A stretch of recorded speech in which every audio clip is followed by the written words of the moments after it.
میرے نبی کے غلاموں، میں نے یہ رنگ بھی دیکھا ہے کہ حضور نے اتنا کھڑے رہے، اتنا قیام کیا، اتنا قیام کیا کہ مقدس پیروں میں ورم آ گئے، سوج گئے پیر۔ ہم سیر کرنے گئے تو تھک گئے، بات الگ ہے، لیکن عبادت میں یہ بھی تو مسلم شریف ہے نا، یہ بھی تو دین ہے نا، یہ بھی تو حضور کی سنت ہے، یہ بھی تو وہ چیز ہے جو کریم کی آنکھوں کی ٹھنڈک ہے۔ سیدہ فرماتی ہیں پیروں میں ورم آ گئے، ساری رات ہی حضور نے نماز پڑھی اور ایک ہی آیت بار بار دہرائی۔ مسجد نبوی میں بلال حبشی نے فجر کی اذان دے دی اور حضور ابھی مصلی پہ تھے، کریم فارغ ہوئے۔ میں نے عرض کی یا رسول اللہ صلی اللہ علیہ وسلم، آپ کے تو صدقے اللہ اگلے پچھلوں کے گناہ معاف کرے گا، تو آپ اتنی آہوزاری کیوں فرماتے ہیں؟ آپ تو شفیع ہیں، آپ تو انبیاء کے امام ہیں۔ تو حضور نے فرمایا عائشہ تم نے گنوایا ہے نا میرے اللہ کی مجھ پر کتنی رحمت ہے، افلا اکون عبدا شکورا، فرمایا اگر اس نے اتنی نعمتیں دی ہیں تو کیا میں اس کا شکر گزار بندہ نہ بنوں؟ میں شکر گزار بندہ نہ بنوں اس کا؟ پھر اگر اتنی نعمتیں اس نے دی ہیں، مجھے اتنا نوازا ہے، تو پھر میں اس کے سامنے سجدے نہ کروں؟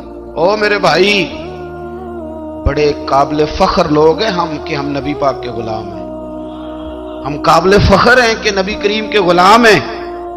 کیا کبھی اس غلامی کے شکرانے میں بھی دو نفل پڑھے کہ یا اللہ تیرا شکر ہے تو نے ہمیں حضور کا غلام بنایا ہے؟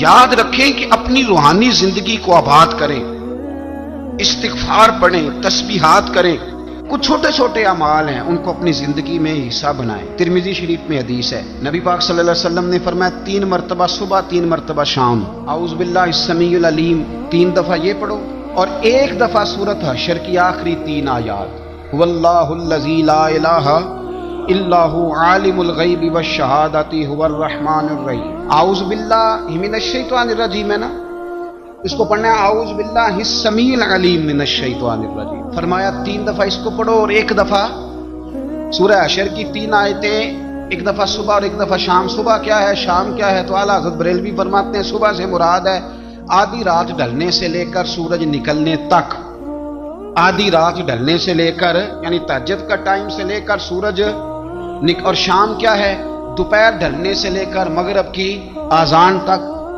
یہ شام ہے۔ اب سن لیں، یہ ترمذی کی حدیث ہے سیاستہ کی، نبی پاک نے فرمایا جس نے 3 مرتبہ اعوذ باللہ پڑھی اور 1 بار سورہ حشر کی آخری 3 آیتیں پڑھی، 1 دفعہ صبح پڑھے 1 دفعہ شام پڑھے، نبی کریم علیہ السلام فرماتے ہیں اگر صبح پڑھے گا تو 70,000 فرشتے شام تک، اور اگر شام کو پڑھے گا تو 70,000 فرشتے صبح تک پڑھنے والے بندے کی مغفرت کی دعا مانگتے رہیں گے۔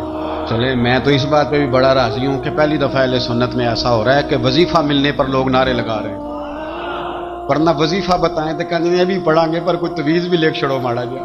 ایک صاحب آئے مجھے کہنے لگے جی برکت کوئی نہیں، غربت بڑی ہے۔ میں نے کہا سورۃ واقعہ پڑھا کر، کہتے پیر صاحب تھوڑی تکلیف کرو کو میں نے تویز بھی کر دیو۔ میں نے اسے کہا خدا کے بندے میں تویز دوں گا پتہ نہیں کام بنے گا نہیں بنے گا، سورۃ واقعہ پڑھ، یہ وہ تویز ہے جو مدینے والے رسول نے عطا فرمایا ہے کہ سورۃ واقعہ پڑھو تمہیں کبھی فاقہ نہیں آئے گا۔ تو وظائف پڑھیں، عبادات کریں، تیاری کریں، کچھ نیک اعمال بچائیں ایسے جن کا ہمیں پتہ ہو، جو ہمارے رب کو پتہ ہو۔ حضرت عبداللہ ابن عمر رضی اللہ تعالیٰ عنہ حضرت عمر کے صاحبزادے، مکہ مکرمہ میں ان کی قبر ہے۔ میں نے جب انہیں پڑھا تو مجھے ان سے بڑا پیار ہو گیا، لیکن آپ کو پتہ ہے وہاں جا کے کسی شخص کا مزار تلاش کرنا یا پوچھنا ایک مشکل کام ہوتا ہے۔ تو ایک دفعہ میں مکہ شریف میں حاضر تھا، تو ایک گاڑی والا ڈرائیور مجھے کہنے لگا کہ مولانا میں آپ کو جانتا ہوں، مجھے آپ سے محبت ہے، ایک بات بتاؤں آپ کو؟ میں نے کہا بتاؤ۔ کہنے لگے حضرت عبداللہ ابن عمر کی قبر دیکھنی ہے۔ میں نے کہا یہ تو نہیں کہہ رہا، یہ کسی نے بندوبست کرایا ہے، یہ اللہ نے تیرے دل میں بات ڈالی ہے کہ ہو گیا تو لے چل مجھے۔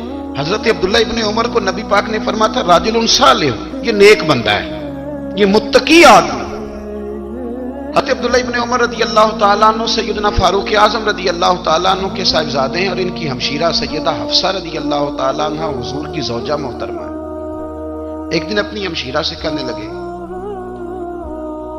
کہ نبی کریم صلی اللہ تعالیٰ علیہ وسلم گھر میں آئے نا، اور اگر حضور غم امت میں پریشان نہ ہوں، طبیعت کو حشاش بشاش دیکھو، تو ذرا پوچھنا تو صحیح حضور کا میرے بارے میں کیا خیال، پوچھنا تو صحیح کہ کریم کی بارگاہ میں میرا کیا مقام ہے، میرے بارے میں حضور کیا فرماتے ہیں۔ اب بہن کو کام بتائے، اور بتائے بھی بھائی، اور پھر بہن وہ کام نہ کرے، یہ تاریخ میں ہوتا نہیں۔ حضرت عمر فاروق رضی اللہ تعالیٰ عنہ کی صاحبزادی ام المومنین رضی اللہ تعالیٰ عنہ فرماتی ہیں کہ میں تو بس منتظر تھی، انہوں نے تو کہا تھا نا کہ اگر تم حشاش بشاش دیکھو تو بات کرنا، لیکن حضور تشریف لائے، میری باری تھی، میرے گھر تشریف لائے، کھانا پیش کیا تو فوراً میں نے عرض کی حضور ایک بات پوچھنی تھی۔ حضور نے فرمایا پوچھئے۔ میں نے عرض کی حضور میرے بھائی عبداللہ ابن عمر کے بارے میں آپ کا کیا خیال ہے؟ نوجوانوں میری بات پہ غور کرنا، میرے بھائی کے بارے میں آپ کا کیا خیال ہے؟ تو نبی کریم صلی اللہ تعالی علیہ وآلہ وسلم نے میری طرف دیکھا، اور پھر حضور زیر لب تھوڑا مسکرائے، اور بریلی کے امام کہتے ہیں کہ حضور مسکرا دیتے تھے نا تو جو بڑا دکھی ہوتا تھا وہ بھی ہنس پڑتا تھا۔ اب سوال پیدا ہوتا تھا کہ پھر تو اس مسکراہٹ کے لیے انتظار کرنا پڑتا ہوگا کئی مہینے کہ حضور مسکرائیں تو رونے والے ہنسیں، تو اعلیٰ حضرت فرماتے نہیں، انتظار نہیں کرنا پڑتا، یہ مسکراتے رہنا تو حضور کی عادت ہے۔ جس کی تسکین سے روتے ہوئے ہنس پڑے، اس تبسم کی عادت پہ لاکھوں سلام۔ یعنی یہ تو عادت ہے حضور کی مسکراتے رہنا، اس کے لیے انتظار نہیں کرنا پڑتا۔ بھائیو آپ خیال رکھیں گے، غور کریں گے، حضرت عبداللہ ابن عمر رضی اللہ تعالیٰ عنہ کے بارے میں پوچھا تو سیدہ فرماتی ہیں کہ نبی کریم صلی اللہ تعالیٰ علیہ وسلم نے زیر لب مسکرائے اور فرمایا حفصہ تیرا بھائی ہے تو اچھا، لیکن میں نے سنا ہے کہ عشاء کی نماز پڑھتا ہے تو فجر تک سویا ہی رہتا ہے۔ او نوجوانوں، 10 بجے تک سونے کی بات نہیں ہوئی، 9 بجے تک سونے کی بات نہیں ہوئی، 11 بجے اٹھنے کی بات نہیں۔ حضور فرمانے لگے میں نے سنا ہے کہ عشاء کی نماز پڑھ کے سو جاتا ہے اور فجر تک سویا ہی رہتا ہے، اسے چاہیے کہ تہجد کے وقت اٹھا کرے، اللہ کی بارگاہ میں حاضر ہوا کرے، آہوزاری کرے، سجدے کرے، عبادت کرے، اٹھتا ہے اور فجر میں جا کے اٹھتا ہے۔ حضرت جناب حفصہ رضی اللہ تعالیٰ عنہ کہتی ہے میں نے جناب عبداللہ ابن عمر کو پیغام دیا اور میں نے کہا میرے جوان بھائی سن، نبی پاک نے فرمایا ہے تو اچھا پر تہجد میں نہیں اٹھتا، نفل نہیں پڑھتا۔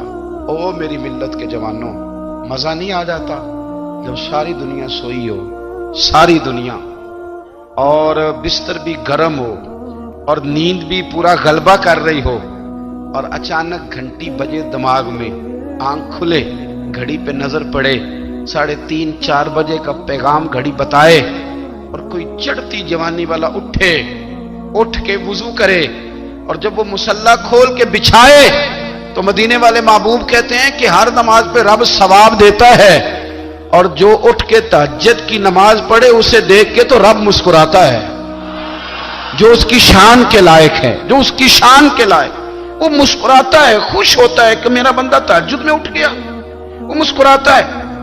کاش ہماری صبحیں کبھی اپنے مالک کے نام ہو جائیں، کاش کہ صبح حضرت ابو الحسن رحمۃ اللہ تعالی علیہ حضرت معاذ ابن جبل رضی اللہ تعالیٰ عنہ کے پاس بیٹھا کرتے تھے، فرماتے ہیں ان سے جو پیار بڑھا تو پھر میرا مصلی سے بھی بڑھ گیا۔